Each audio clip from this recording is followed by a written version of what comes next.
اشرف نے کہا، جی بھائی، وہ چیز بہت ہی بھیانک ہے، ہمیں اس کا کوئی نہ کوئی حل تلاش کرنا ہوگا، ورنہ یہ ہمیں بہت تنگ کرے گی۔ انصر نے کہا، تم صحیح کہہ رہے ہو میرے بھائی، ہم صبح ہی کسی سے بات کرتے ہیں، اب چلو سو جاؤ، ورنہ نماز کے وقت آنکھ نہیں کھلے گی۔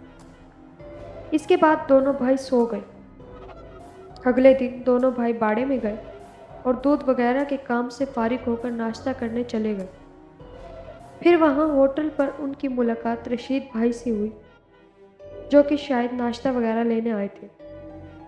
انصر اور اشرف نے ان سے سلام کی دعا کی اور رشید بھائی کو اپنے ساتھ ناشتہ کرنے کے لیے کہا۔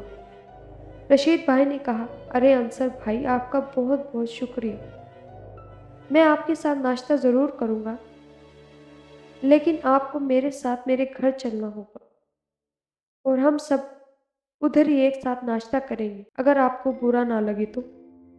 انصر نے کہا، نہیں نہیں رشید بھائی، اللہ معاف کرے، ہمیں برا کیوں لگے گا، آپ بھی ہمارے بھائی ہو، اور اتفاق دیکھیے کہ ناشتے کے بعد میں بھی کسی کام کے سلسلے میں آپ ہی کی طرف جانے ہی والا تھا اور خدا نے میرے بھائی رشید کو میرے سامنے لا کر کھڑا کر دیا۔ رشید نے کہا، تو چلو پھر اب بھائی کے ساتھ بھائی کے گھر چل کر ناشتہ کرو۔ انصر نے کہا، جی ٹھیک ہے۔ اس کے بعد انصر اور اشرف رشید بھائی کے ساتھ ان کے گھر چلے گئے اور ناشتہ کرنے لگے۔ اتنے میں رشید بھائی نے انصر کو ان لوگوں کے بارے میں پھر سے بتایا جو ان کے گھر کی دیوار کو پھلانگ کر داخل ہوئے تھے۔ انصر نے کہا، جی رشید بھائی، اشرف نے مجھے بتایا تھا، لیکن رشید بھائی اب جو ہم آپ سے بات کرنا چاہتے ہیں آپ وہ سنیں اور ہمیں اس بارے میں کچھ بتائیے، کیونکہ ماشاءاللہ سے آپ کے تعلقات اس علاقے میں سب سے زیادہ ہیں اور مجھے لگتا ہے کہ شاید آپ ہماری کوئی مدد کر سکیں۔ رشید بھائی نے کہا، ہاں ہاں انصر بھائی، بتائیے کیا بات ہے۔ انصر نے کہا، رشید بھائی، بات یہ ہے کہ جب سے وہ لوگ ہمارے گھر سے ہو کر گئے ہیں تب سے ہی ہمارے گھر میں کچھ نہ کچھ عجیب ہو رہا ہے، اور کوئی ایسی چیز ہمارے گھر میں آ گئی ہے جو کہ ہمیں روز تنگ کرتی ہے اور ڈراتی ہے۔ رشید بھائی نے حیرت سے پوچھا، انصر بھائی یہ آپ کیا کہہ رہے ہیں؟ انصر نے، جی رشید بھائی، میں جانتا ہوں یہ بات آپ کو عجیب لگ رہی ہوگی، پر ایسا ہی ہے۔ پھر انصر نے اس چیز کے بارے میں ساری باتیں رشید بھائی کو بتاتے ہوئے یہ بھی کہا کہ گزشتہ رات جو اس نے اشرف پر حملہ کیا وہ بھی میری طرح دھکا دیا، تو میں یہی سمجھا کہ شاید انصر بھائی پر اس کا سایہ ہو گیا ہے، لیکن خدا کا شکر ہے کہ میرا بھائی اس کے چگل میں نہیں پھنسا، ورنہ پتہ نہیں کیا ہو جاتا۔ رشید بھائی نے کہا، یار تم لوگوں کی باتیں سن کر مجھے ایسا لگ رہا ہے کہ یہ کوئی ہوائی چیز کا معاملہ لگ رہا ہے، اور اس کے پیچھے مجھے ان لوگوں کا ہاتھ لگ رہا ہے جو اس دن تمہارے گھر میں دیوار پھلانگ کر داخل ہوئے تھے، کیونکہ ان کے ساتھ ایک ملنگ یا کوئی جوگی ٹائپ کا بندہ بھی تھا۔ ہو سکتا ہے یہ اسی کا کام ہو اور اسی نے شاید کوئی جادو ٹونے سے کوئی ہوائی چیز تمہارے گھر میں بھیج دی ہو۔ انصر نے کہا، پتہ نہیں رشید بھائی یہ کیا چکر ہے، مجھے تو بہت فکر لگی ہوئی ہے۔ رشید بھائی نے کہا، انصر بھائی آپ بالکل بھی پریشان نہ ہو، میں پکا تو نہیں کہہ سکتا، پر میں شاید کسی عالم کو جانتا ہوں جو کہ جادو ٹونے کے بارے میں جانتا ہے، کیونکہ اکثر لوگ تعویذ گنڈے کروانے کے لیے اس کے پاس آتے جاتے ہیں۔ انصر نے کہا، رشید بھائی کیا وہ واقعی میں اس کا کوئی حل کر دے گا؟ رشید بھائی نے کہا، انصر بھائی یہ تو میں نہیں جانتا، پر مجھے لگتا ہے کہ ہمیں ایک بار اس کے پاس جا کر اس کے بارے میں بات کرنی چاہیے، اور اگر اس کی سمجھ میں آئے تو ٹھیک، ورنہ کوئی اور حل کریں گے۔ دنیا بہت بڑی ہے اور مجھے یقین ہے اس کا کوئی نہ کوئی حل تو مل ہی جائے گا۔ انصر نے کہا، جی جی ضرور۔ اس کے بعد سب نے ناشتہ کیا اور انصر اور اشرف رشید بھائی کے ہمراہ عامل کی طرف چلے گئے۔ وہاں پہنچے تو بہت رش لگا ہوا تھا اور زیادہ تر عورتوں کا رش لگا ہوا تھا، اور ایک عامل زمین پر بیٹھ کر ایک مٹی کے برتن میں آگ میں پتہ نہیں کیا جلا رہا تھا، جس کی وجہ سے بہت دھواں سا اٹھ رہا تھا، جس کی وجہ سے وہاں کھڑا ہونا مشکل ہو رہا تھا۔ اس وجہ سے رشید بھائی، انصر اور اشرف واپس باہر کی طرف جانے لگے۔ تبھی پیچھے سے عامل بابا نے آواز دی، رکو، اور انصر کی طرف انگلی کر کے اشارہ کرتے ہوئے کہا، تم بہت پریشان لگ رہے ہو اور مزید ہو جاؤ گے، کیونکہ وہ تیرے گھر میں پناہ لے چکی ہے۔ اب اسے خون چاہیے، میں تیرا حل تلاش کر سکتا ہوں، لیکن تیرا حل بہت ہی زیادہ مشکل ہے۔ جب عامل کی یہ بات انصر نے سنی تو حیران اور پریشان رہ گیا اور سوچنے لگا کہ ابھی تو اس عامل سے ہم نے اپنا تعارف بھی نہیں کروایا، پھر اس کو کیسے پتہ چل گیا کہ ہمیں کوئی پریشانی ہے؟ یہ اس چیز کے بارے میں کیسے جانتا ہے؟ رشید بھائی اور اشرف بھی عامل کی باتیں سن کر ہکا بکا رہ گئے۔ رشید بھائی نے انصر سے کہا، دیکھا انصر بھائی، یہ عامل کیا کہہ رہا ہے؟ انصر نے کہا، اس نے تو مجھے ہلا کر رکھ دیا ہے۔ یہ ہے کیا چیز جو اس کو میرے بارے میں سب پتہ ہے؟ اتنے میں عامل نے کہا، کچھ دیر رک جاؤ، میں تم سے بات کرتا ہوں۔ انصر نے کہا، ٹھیک ہے۔ عامل صاحب، ہم جا نہیں رہے تھے، ہم تو صرف آپ کے حجرے کے باہر کھڑے ہونے جا رہے تھے، ادھر کافی رش جو لگا تھا اس لیے۔ عامل نے کہا، ٹھیک ہے، جب آواز دو تو اندر آ جانا۔ انصر نے ہاں میں سر ہلایا۔ پھر سب باہر آ گئے اور عامل کی آواز کا انتظار کرنے لگے۔ کافی دیر انتظار کرنے کے بعد عامل خود باہر آ گیا اور انصر کو مخاطب کرتے ہوئے کہا، چل اپنے گھر لے چل۔ مجھے یہ سنتے ہی انصر لوگ عامل کو لے کر اپنے گھر لے آئے۔ عامل نے ہر جگہ غور سے دیکھا، پھر عامل نے سیڑھیوں کی طرف اشارہ کرتے ہوئے کہا، وہ اس وقت کہاں ہے؟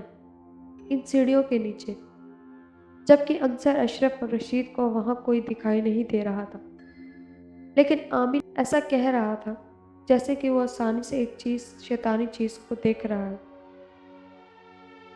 انصر نے کہا، عامل بابا، وہاں تو ہمیں کچھ دکھائی نہیں دے رہا۔ عامل نے غصے سے انصر کی طرف دیکھا اور بولا، جب وہ لکڑی اٹھا کر لا، جو کہ بالکل سیڑھیوں کے پاس پڑی تھی۔ انصر نے عجیب طریقے سے عامل کی طرف دیکھا اور پھر لکڑی اٹھا کر عامل کے پاس واپس آیا۔ عامل نے لکڑی پکڑی اور مسکراتے ہوئے بولا، کیوں، کیسا لگا؟ انصر نے کہا، میں کچھ سمجھا نہیں عامل بابا۔ عامل نے کہا، ابھی کچھ دیر پہلے تو نے ہی کہا تھا نا وہاں کچھ نہیں ہے۔ انصر نے کہا، جی عامل صاحب، کہا تھا میں نے، پر ادھر تو واقعی میں کوئی نہیں ہے۔ عامل پھر سے ہنسا اور انصر کے کپڑوں کی طرف اشارہ کرتے ہوئے بولا، تو یہ تیرے کپڑوں پر کیا ہے پھر؟ جب انصر نے اپنے کپڑوں پر دیکھا تو جگہ جگہ خون کے چھینٹے پڑے ہوئے تھے۔ یہ دیکھ کر سب حیران رہ گئے۔ انصر نے فوراً حیرانی سے عامل سے پوچھا، عامل بابا، یہ سب کیا ہے؟ عامل نے کہا، جب تو لکڑی اٹھانے گیا تھا تو اس چیز نے تجھ پر تھوکا تھا، کیونکہ وہ تجھے میرے سامنے نقصان نہیں پہنچا سکتی تھی، لیکن اس کو تجھ پر غصہ آیا اور اس نے تجھ پر تھوک دیا۔ یہ خون کے چھینٹے اسی کے تھوک سے آئے ہیں۔ اس کا مطلب ہے وہ تیری جان کی دشمن ہے، اور جیسے ہی اس کو موقع ملے گا وہ تجھے مارنے میں ذرا بھی دیر نہیں لگائے گی۔ انصر عامل کی یہ بات سن کر تھوڑا غصے میں عامل کی طرف دیکھتے ہوئے بولا، تم کس مرض کی دوا ہو؟ اگر اس نے مجھے مارنے کی کوشش کی تو تم کیا کر لو گے پھر اس کا؟ ہم تمہیں یہاں اس لیے لے کر آئے تاکہ تم ہماری مصیبت کا کوئی حل نکال دو، لیکن تم تو اس شیطانی چیز کی تعریفیں کرنے میں لگے ہوئے ہو۔ عامل نے مسکراتے ہوئے کہا، دیکھو، یہ اتنا آسان نہیں ہے۔ یہ ایک گندی اور کالے علم نتیجے میں پیدا ہونے والی آفت ہے، اور میں اس کے مقابلے میں ابھی کمزور ہوں، اور وہ مجھ سے ڈر ضرور رہی ہے، لیکن جیسے ہی میں اس کو قابو کرنے کی کوشش کروں گا تو یہ آپے سے باہر ہو جائے گی اور میری جان بھی آسانی سے لے لے گی۔ رشید بھائی نے کہا، تو عامل بابا، کیا آپ یہ کہنا چاہ رہے ہیں کہ ہم یوں ہی ہاتھ پہ ہاتھ دھرے بیٹھے رہیں؟ عامل نے کہا، ہاں، ابھی کے لیے یہی مناسب ہے، کیونکہ اس کے لیے مجھے اپنے استاد کے پاس جانا ہوگا اور وہی اس چیز کو قابو کرے گا۔ یہ کہہ کر عامل گھر سے باہر چلا گیا اور باقی لوگ سیڑھیوں کی طرف غور سے دیکھنے لگے، پر ان کو اب بھی کوئی نظر نہیں آ رہا تھا۔ تھوڑی دیر گزرنے کے بعد رشید بھائی نے کہا، انصر بھائی، اب مجھے اجازت دیں، تو میں گھر جانا چاہتا ہوں۔ اب عامل نے تو اپنے استاد پر بات ڈال دی ہے، اب دیکھو وہ کب لے کر آتا ہے اپنے استاد کو۔ انصر نے کہا، جی رشید بھائی، آپ خیریت سے گھر جائیں اور ہماری فکر نہ کرنا، ہم دونوں بھائی اس کا مقابلہ کر سکتے ہیں، باقی آپ دعا کرنا کہ عامل کا استاد جلدی ہی آ جائے۔ رشید بھائی نے کہا، ضرور، انشاءاللہ میں دعا کروں گا۔ اگر اس عامل کو استاد نہ بھی آیا تو بھی ہم کسی اور اس کے بارے میں بات کریں گے۔ یہ کہہ کر رشید بھائی چلے گئے۔ پھر انصر اور اشرف بھی کچھ دیر کے لیے باہر نکل گئے اور رات کا کھانا کھا کر واپس گھر میں داخل ہوئے تو اچانک ان کے اوپر پانی کی چھینٹیں پڑی۔ دونوں بھائی اچانک سے گھبرا کر ادھر ادھر دیکھنے لگے۔ انصر نے کہا، بھائی، یہ ہم پر پانی کس نے پھینکا ہے؟ اشرف بولا، بھائی مجھے کیا معلوم، میں تو خود حیران ہوں، یہ بارش بھی نہیں ہے، پھر یہ پانی کی چھینٹیں کہاں سے آ کر گری ہیں؟ اتنے میں انصر کی نظر صحن میں پڑی چارپائی پر پڑی، جس پر وہی کالی سی پرچھائی لیٹی ہوئی تھی اور ان دونوں بھائیوں کو گھور رہی تھی۔ انصر نے اشرف کو کہا، وہ دیکھو، ہماری چارپائی پر۔ اشرف نے اس طرف دیکھا تو خوف سے کانپنے لگا۔ اس نے سرگوشی میں انصر سے کہا، بھائی چلو گھر سے باہر چلتے ہیں۔ اور جیسے ہی دونوں بھائی گھر سے باہر نکلنے کے لیے دروازے کی طرف بڑھنے لگے تو اسی وقت اس شیطانی چیز نے ایک خوفناک چیخ ماری اور اچانک ان کے سامنے آ کر کھڑی ہو گئی اور ان دونوں بھائیوں کی طرف گھورتے ہوئے گڑانے لگی۔ دونوں بھائیوں نے جلدی سے آیت الکرسی پڑھنی شروع کر دی اور وہ چیز چیختی ہوئی ان کے سامنے سے ہٹ کر چھت کی سیڑھیوں کی طرف چلی گئی اور دونوں بھائی گھر سے باہر نکل آئے اور اپنے باڑے کی طرف جانے لگے۔ اور جیسے ہی وہ باڑے پہنچے تو ان کو باڑے کی دیوار پر کوئی چلتا ہوا ان کی طرف آتے ہوا دکھائی دیا۔ جب انہوں نے غور سے دیکھا تو وہ وہی شیطانی چیز تھی جس کی وجہ سے یہ دونوں بھائی گھر سے نکل کر باڑے میں آئے تھے۔ انصر نے کہا، آخر یہ یہاں کیسے آ گئی؟ اشرف نے کہا، بھائی مجھے لگتا ہے کہ ہم اس سے دور نہیں جا سکتے۔ اتنے میں باڑے میں رکھا اشرف کا کتا زور زور سے بھونکنے لگا اور وہ شیطانی چیز غائب ہو گئی اور تھوڑی ہی دیر میں کتا اچانک سے چپ ہو گئے۔ انصر نے کہا، لگتا ہے اس کتے کی وجہ سے وہ بھاگ گئی ہے، چلو باڑے میں چلتے ہیں۔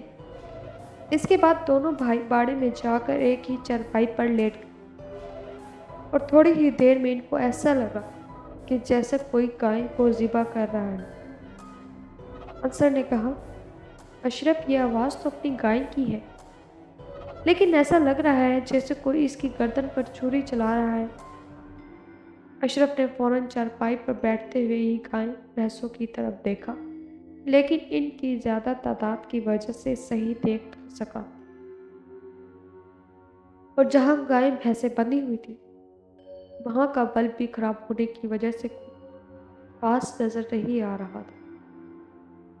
اشرف نے کہا، انصر بھائی، مجھے تو سب ٹھیک لگ رہا ہے، اور یہ کہہ کر اشرف واپس لیٹ گیا اور سونے کی کوشش کرنے لگا۔ اتنے میں ایک عجیب سی آواز پھر سے آنے لگی، جیسے کوئی گائے کو زور زور سے پیٹ رہا ہو۔ انصر نے جلدی سے اٹھ کر دیکھا تو اس کی چیخ نکل گئی۔ وہ شیطانی چیز ان کی بھینس کے اوپر بیٹھی ہوئی تھی اور اپنے منہ سے زندہ بھینس کا گوشت نوچ رہی تھی، اور بھینس درد سے ادھر ادھر جانے کی کوشش کر رہی تھی۔ اشرف نے بھی جلدی سے اٹھ کر وہ منظر دیکھا تو وہ بھی ڈر گیا۔ اس نے جلدی سے آیت الکرسی پڑھنی شروع کر دی اور انصر بھی پڑھنے لگا۔ اس کے کچھ ہی دیر بعد اس شیطانی چیز نے ایک بھیانک سی آواز نکالی اور اس بھینس کی گردن کو اس کے دھڑ سے الگ کر کے پکڑا اور دیوار پر بیٹھ کر اس کی گردن کو کھانے لگی۔ انصر نے اونچی آواز میں آیت الکرسی پڑھنی شروع کر دی اور اس کے ساتھ ہی وہ غائب ہو گئے اور بھینس کی کٹی ہوئی گردن بھی ساتھ لے گئے۔ انصر افسوس بھرے انداز میں اشرف سے بولا، بھائی یہ کیا ہو رہا ہے ہمارے ساتھ؟ ہم نے تو کسی کا کبھی برا نہیں سوچا، لیکن پھر بھی ہمارے ساتھ ہی کون کر رہا ہے؟ یہ کہہ کر انصر اپنا سر پکڑ کر بیٹھ گئے اور اشرف سے اسے دلاسا دینے لگا اور بولا، بھائی اب پریشان نہ ہو، انشاءاللہ سب ٹھیک ہو جائے گا۔ اس رات دونوں بھائی ڈر سے دیر تک جاگتے ہوئے آپس میں باتیں کرتے رہے اور پھر سو گئے۔ اگلے دن اٹھ کر جب انہوں نے دیکھا تو 3 جانور مرے پڑے تھے، جن میں ایک کتا بھی تھا، اور ان جانوروں کے جسم کا اچھی طرح سے چیڑ پھاڑ ہوا تھا اور زمین پر کافی خون جمع ہوا تھا۔ دونوں بھائیوں نے حوصلہ کر کے سب کچھ صاف کیا اور جانوروں کی لاشوں کو صفائی کرنے والوں کی مدد سے اٹھوایا اور کسی جگہ پھینک دیا۔ اس کے بعد دونوں بھائیوں نے باقی جانوروں کا دودھ نکالا اور لوگوں کو دینے لگے۔ اس کے بعد وہ ناشتہ کرنے چلے گئے اور ادھر سے واپس گھر چلے گئے۔ ابھی وہ گھر میں بیٹھے ہی تھے کہ اچانک دروازے پر دستک ہوئی۔ انصر نے کہا، اشرف ذرا دیکھو تو کون ہے؟ اشرف نے دروازہ کھولا تو ان کے ماموں اور 2 میاں بیوی دروازے پر کھڑے تھے۔ اشرف جلدی سے ان سب کو اندر لے آیا اور ماموں نے کہا، بیٹا انصر یہ عینی کے والد اور والدہ ہیں اور یہ یہاں تمہارا گھر دیکھنے آئے ہیں۔ اشرف نے بولا، ماموں یہ عینی کون ہے؟ ماموں نے ہنستے ہوئے کہا، او پگلے، عینی تیری ہونے والی بھابھی کا نام ہے۔ اشرف بولا، اوہ اچھا، تو یہ لوگ میری ہونے والی بھابھی کے امی ابو ہیں۔ پھر اشرف اور انصر نے ان لوگوں کو بٹھایا اور ان کے لیے چائے وغیرہ کا بندوبست کیا، اور کچھ ہی دیر کے بعد عینی کے امی ابو نے ماموں کی طرف دیکھتے ہوئے کہا، بھائی صاحب اب ہم نے سب کچھ دیکھ لیا ہے، اور اب آپ بتائیے کہ آپ لوگ کب بارات لے کر آ رہے ہیں ہمارے گھر، کیونکہ ہم چاہتے ہیں یہ نیک کاموں میں دیر نہیں کرنی چاہیے۔ ماموں نے کہا، ہمارا بھی یہی خیال ہے کہ جلد سے جلد بارات لے کر آپ کے گھر پہنچے۔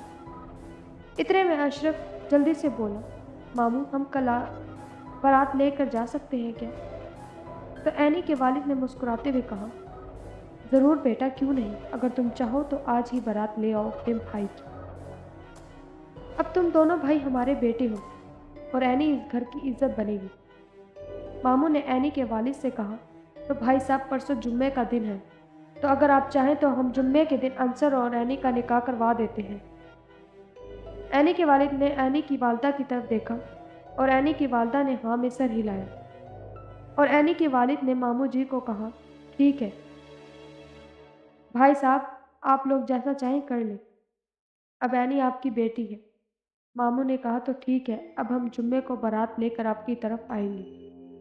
عینی کے امی ابو نے کہا، ٹھیک ہے، اور وہاں سے چلے گئے۔ ان کے جاتے ہی ماموں نے انصر سے کہا، میں آج ہی تمہاری امامی اور باقی لوگوں کو ادھر لے کر آتا ہوں، کیونکہ ٹائم بہت کم ہے اور کام بہت زیادہ۔ اب جلدی سے جاؤ اور شادی کی تیاریاں شروع کر دو، جو جو خریدنا ہے خرید لو۔ یہ لو میرے پاس کچھ پیسے ہیں، یہ بھی رکھ لو۔ انصر نے کہا، ارے ماموں جان، یہ آپ کیا کر رہے ہیں؟ آپ کو پتہ ہے نا ہم آپ کے بیٹے ہیں، اور جب بیٹے جوان ہو جاتے ہیں